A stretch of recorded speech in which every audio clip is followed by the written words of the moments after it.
नमस्कार, मैं रीनू यादव आप सभी दर्शकों का अन्नदाता कार्यक्रम में स्वागत करती हूं। किसान का जीवन बहुत मुश्किल होता है। वह अपने खेतों में लंबे समय तक काम करता है। उसका ध्यान सदैव फसल में ही लगा रहता है। वे अपनी कड़ी मेहनत की ताकत पर अपना जीवन व्यतीत करता है। ऐसे ही किसानों की प्रगति के लिए हम खेती बाड़ी से जुड़ी बहुत सी नई लाभकारी जानकारियां हर रोज सुबह लेकर आते हैं। तो चलिए कार्यक्रम शुरू करने से पहले देखते हैं क्या है आज के अन्नदाता में।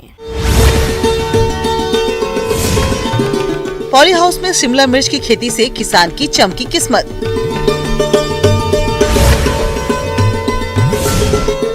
कैसे लें गेहूं की फसल से अधिक उपज।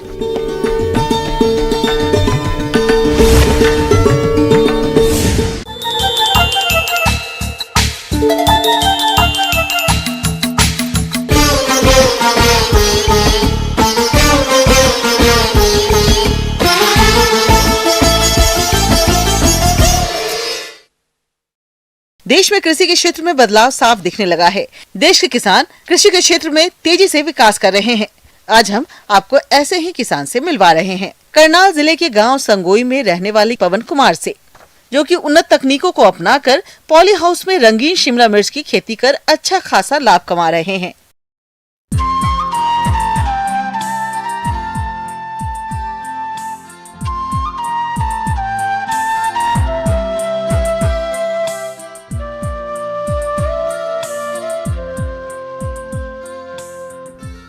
राज्य में कृषि के क्षेत्र में बदलाव साफ दिखने लगा है। आज हरियाणा राज्य कृषि में बड़ी तेजी से विकास कर रहा है। इस राज्य में अब छोटे किसान भी बड़ी संख्या में कृषि की उन्नत तकनीकियों के साथ मिट्टी से सोना उपजाने के लिए जी तोड़ मेहनत कर रहे हैं।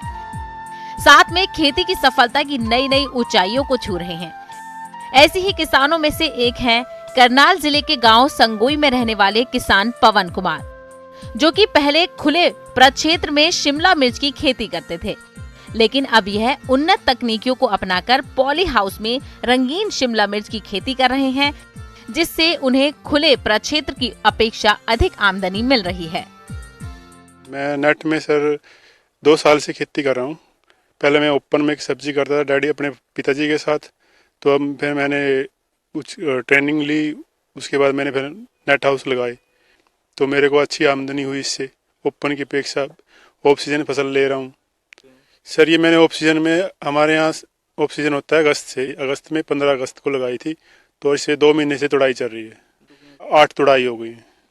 अभी देखते सर सीजन के ऊपर कितना चलेंगी सर, 2 महीने और चलेगी कम से कम। तो मैं इसको लंबी भी ले सकता हूँ, अगस्त तक चल जाएगी, पर मेरे को इसकी सोलराइजेशन भी करना है गर्मी में, तो मैं इसको 2 महीने और चलाऊँगा सर। इसमें 50 क्विंटल कलर में कैप्सिकम ले सका हूँ सर। शुरू हुई थी 70 रुपये से, 150 रुपये भी गई हैं, 120 भी गई हैं, अब 90 रुपये आई हैं, थोड़ा शादियाँ कम करके।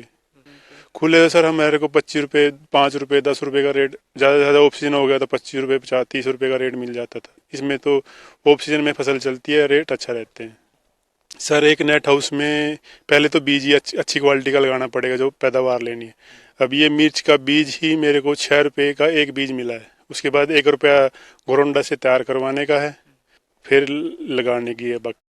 ये नेट हाउस की सब्सिडी है सर, 65% मिली है। फसल पे मिलती है 2 लाख कुछ, उस पे मिलती है पहले साल सर। लागत इस पे एक नेट हाउस पे कम से कम भी 2 लाख की मेरा खर्चा है। अभी ये जाली है सर, इसमें से 5 लाख की जाली है, 3 लाख रुपए मेरे को प्रॉफिट हो गया है। यह किसान भाई 3840 वर्ग मीटर प्रक्षेत्र पर पॉली हाउस लगाकर रंगीन शिमला मिर्च की ममाता प्रजाति की खेती कर रहे हैं, जिसमें वेड से वेड 80 सेंटीमीटर और पौध से पौध 50 सेंटीमीटर की दूरी रखते हुए 9500 पौधे लगाए गए हैं। प्रति पौधा इन्हें औसतन 4 किलोग्राम उत्पादन मिल रहा है। इस तरह ये अभी तक फसल के औसतन 50 कुंटल उपज ले चुके हैं। आगामी 2 महीनों तक ये फसल और चलेगी। इस तरह इन्हें आगे चलकर लगभग 300 कुंटल उपज मिलने की संभावना है।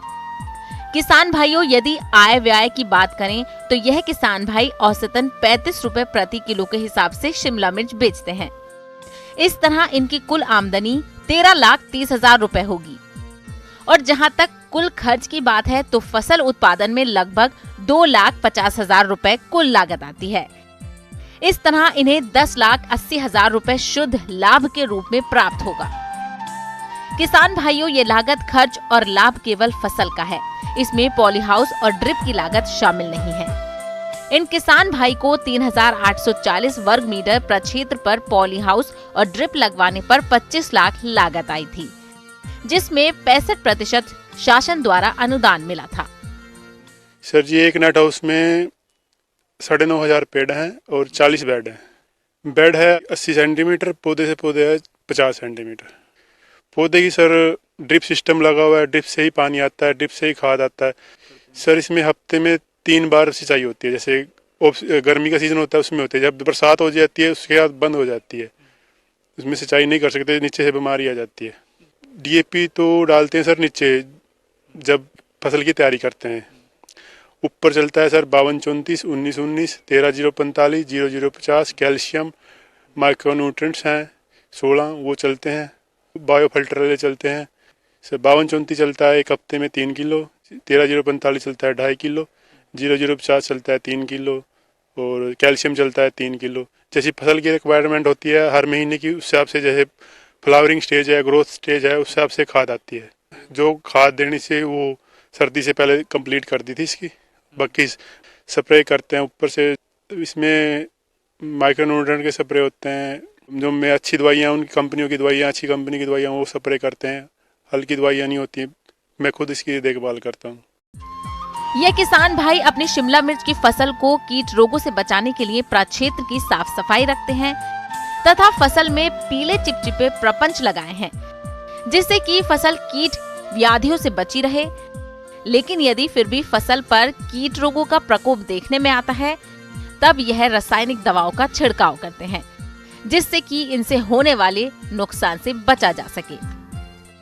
मेरा है सर, पहले तो उसकी नॉलेज लो, और इसमें जैसे बाहर फसल निकालते हैं, फसल बो जाते हैं, इसमें वो काम नहीं है। इसमें तो सिस्टम के हिसाब से काम चलेगा, आराम से चलेगा भाई। वो नहीं आप फसल निकाल ली और दूसरी फसल साथ के साथ लगा दी, वो काम इसकी नहीं चलेगा। ये यानी ये आपको खराब हो जाएंगे, बीमारी आ जाएगी। मेन है मैनेजमेंट इसकी, भाई आपको किस टाइम पे कौन सी फसल लगानी है।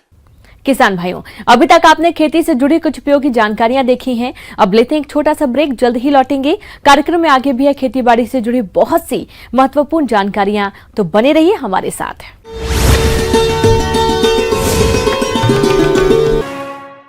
ब्रेक के बाद एक बार फिर से आप सभी दर्शकों का अन्नदाता में स्वागत है। चलिए अब रुख करते हैं अगली कड़ी की ओर।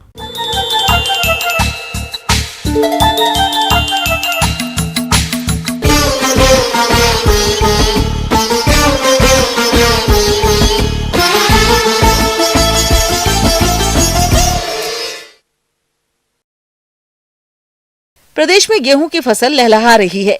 ये फसल कहीं बढ़वार की अवस्था पर है तो कहीं बालियां निकलने की अवस्था पर। लेकिन इस फसल से आगे आने वाले समय में अच्छा उत्पादन मिले, इसके लिए गेहूं फसल में इस समय सिंचाई और थायो यूरिया का प्रयोग किस प्रकार से करें, आइए जानते हैं कृषि विज्ञान केंद्र गुंता अलवर के विषय विशेषज्ञ BL ओला से।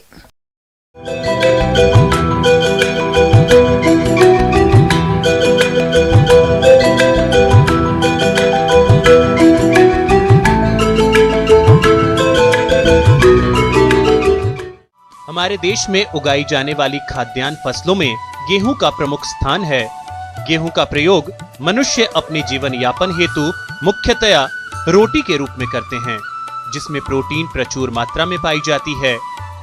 गेहूं की फसल मुख्य रूप से उत्तर प्रदेश, पंजाब, हरियाणा, बिहार, राजस्थान, मध्य प्रदेश और महाराष्ट्र राज्यों में होती है। लेकिन अक्सर देखने में आता है कि हमारे कुछ किसान भाई इस फसल से अच्छी उपज नहीं ले पाते हैं, जिसके अनेक कारण हैं, जिनमें से प्रमुख कारण सिंचाई का ना होना या गलत समय पर गलत ढंग से सिंचाई करना है। किसान भाइयों, गेहूं की फसल में सिंचाई जल की उपलब्धता, मिट्टी की किस्म और मौसम इत्यादि पर निर्भर करती है। जहां तक गेहूं के पौधों के जीवन चक्र की बात है, तो इसकी कुछ ऐसी अवस्थाएं होती हैं जिनको हम अच्छी तरह पहचान सकते हैं, और इन अवस्थाओं पर यदि सिंचाई करें तो गेहूं की फसल से अच्छी पैदावार मिलती है। किसान भाइयों, गेहूं की फसल के अंदर हल्की मिट्टी के अंदर 6 से 8 सिंचाइयों की आवश्यकता होती है। साथ ही साथ भारी मृदा है तो उसमें 4 से 6 सिंचाइयों की आवश्यकता होती है।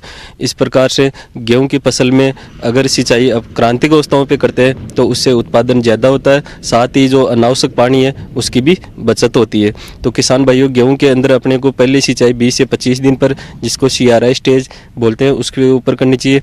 दूसरी सिंचाई अपने को 40 से 45 दिन पर करना लाभकारी रहता है और तीसरी सिंचाई है जो 60 से 65 दिन पर अपने को सिंचाई करना लाभदायक रहता है। इसी प्रकार से जो चौथी सिंचाई है वो 80 से 85 दिन पर अगर अपने करते हैं तो उससे अधिक लाभ होता है। पांचवी सिंचाई जो दूधी अवस्था होती है 100 से 105 दिन पर गेहूं में करना अधिक लाभकारी रहता है। और जो अंत में बाद में फरवरी या मार्च आते आते टेम्परेचर बढ़ने लग जाता है तो उसमें क्या है कि अपने को पानी की सिंचाई जल्दी जल्दी देनी होती है, इसलिए छठी सिंचाई है वो 115 से 20 दिन पर देना अधिक लाभकारी रहता है। तो इस प्रकार से अगर जब बाद में टेम्परेचर बढ़ जाता है तो उसमें जो सिंचाइयों का अंतराल वो कम कर सकते हैं और शुरुआती जो सिंचाइयाँ हैं 4 सिंचाई उनमें 20 से 25 दिन के अंतराल पे पानी देना लाभकारी रहता है।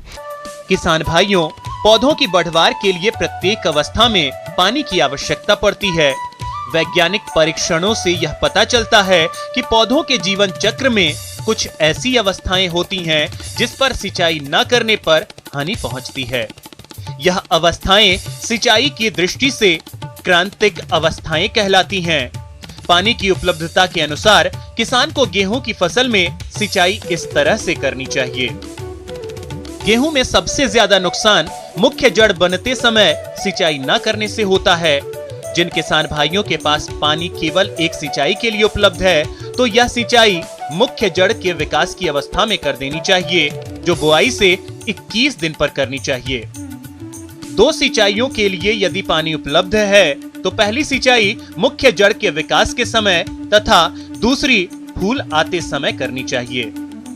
यदि पानी 3 सिंचाइयों के लिए उपलब्ध है तो पहली सिंचाई मुख्य जड़ के विकास के समय, दूसरी सिंचाई तने में गांठ बनते समय तथा तीसरी दाने में दूध बनते समय करनी चाहिए।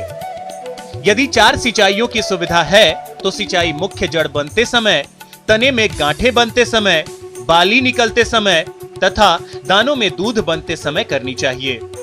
गेहूं की फसल में ड्रिप या स्प्रिंकलर से सिंचाई करने पर पानी की बचत होने के साथ साथ समय और श्रम की बचत होती है और गेहूं की पैदावार भरपूर मिलती है। साथ ही साथ जो किसान भाई अगर गेहूं के अंदर थाई यूरिया का प्रयोग करते हैं, 500 ग्राम थाई यूरिया 500 लीटर पानी में मिलाकर अगर प्रति हेक्टेयर के हिसाब से स्प्रे करते हैं तो उसमें किसान भाइयों को ज़्यादा लाभ होता है और अपना उत्पादन ज़्यादा होता है, जिससे लगभग 15% उत्पादन अधिक होता है। इस प्रकार से किसान भाई समय पे सिंचाई प्रबंधन हुआ थाई यूरिया का पर्यायी छिड़काव करके अधिक उत्पादन ले सकते हैं। आगे और भी खेती बाड़ी से जुड़ी बहुत सी रोचक जानकारियां, पर यहाँ पर रुकेंगे एक और छोटे से ब्रेक के लिए। जल्द हाजिर होते हैं।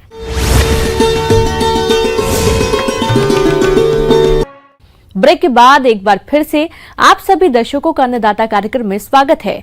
बढ़ते हैं अगली प्रस्तुति की ओर।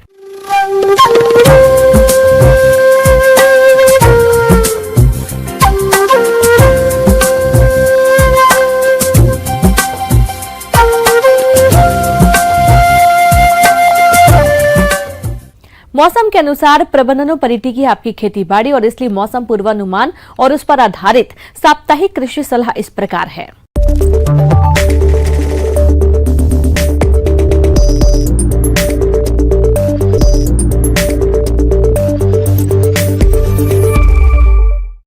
ग्रामीण कृषि मौसम सेवा, भारत मौसम विज्ञान विभाग सेवर द्वारा भेजे गए मौसम पूर्वानुमान रिपोर्ट के आधार पर आगामी 2 दिनों के दौरान हल्के बादल छाए रहने की संभावना है। वर्षा होने की कोई संभावना नहीं है। अधिकतम तापमान 27 से 28 डिग्री सेल्सियस और न्यूनतम तापमान 10 से 12 डिग्री सेल्सियस रहेगा।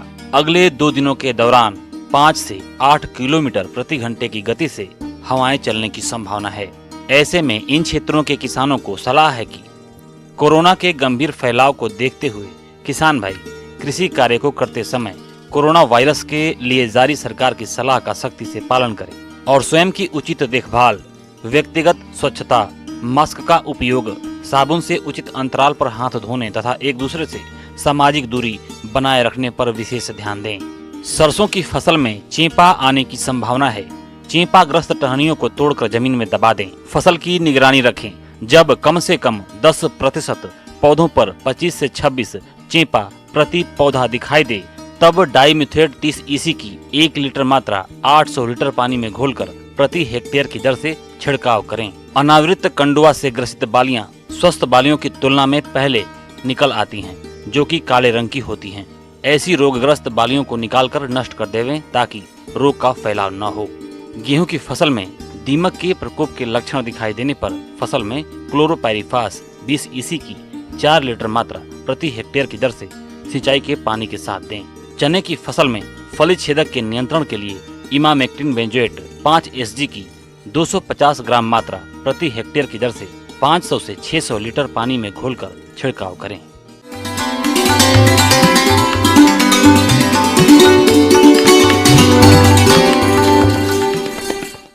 अन्नदाता हेल्पलाइन निःशुल्क फोन संपर्क सेवा के माध्यम से आपके द्वारा पूछे गए प्रश्नों में से 1 या 2 महत्वपूर्ण प्रश्नों को हम अपने कार्यक्रम में शामिल करते हैं और इसी के तहत आज का चयनित प्रश्न और उसका जवाब इस प्रकार है।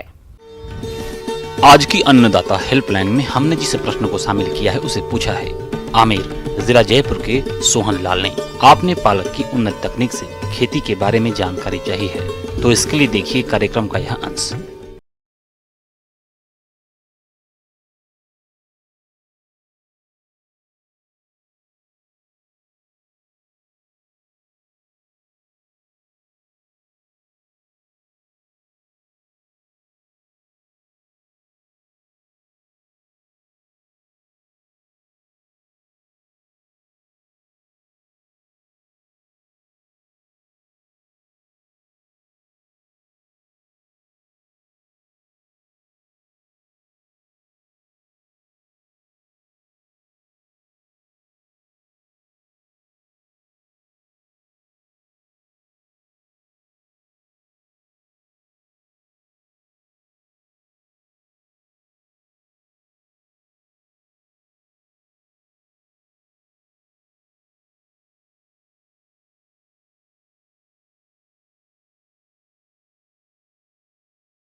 उपचारित करके बोना चाहिए। रोकथाम के लिए 0.2% ब्लाइट टॉक्स 2 किलोग्राम प्रति हेक्टेयर के हिसाब से हर 15 दिन के अंतराल पर 2 से 3 छिड़काव करना चाहिए। पालक में माहू, बीटल और कैटरपिलर कीट फसल को नुकसान पहुंचाते हैं। इनकी रोकथाम के लिए 1 लीटर मेलाथियान को 700 से 800 लीटर पानी में मिलाकर प्रति हेक्टेयर छिड़काव करना चाहिए। फसल कटाई लगभग 20 से 25 दिन बाद पालक की पहली कटाई कर सकते हैं। इसके बाद 10 से 15 दिन के अंतराल पर 6 से 7 कटाई कर सकते हैं। पालक की खेती से लगभग 100 से 125 क्विंटल हरी पालक प्रति हेक्टेयर प्राप्त की जा सकती है। पालक की खेती यदि बीज उत्पादन के लिए की जा रही है तब 10 से 17 क्विंटल बीज प्रति हेक्टेयर उपज मिलती है।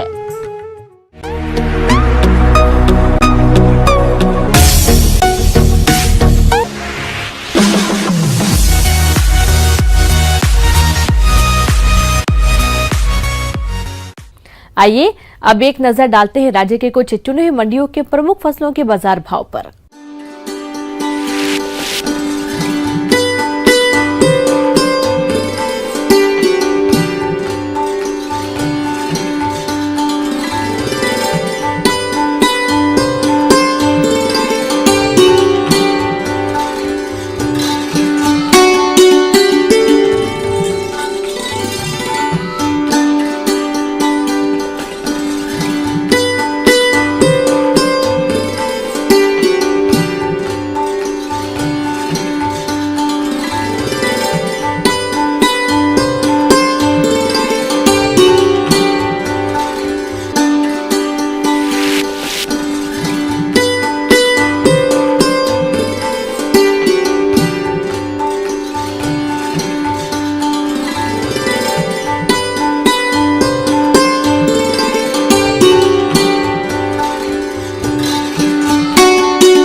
किसान भाइयों, अन्नदाता आपकी सेवा के लिए संकल्परत है।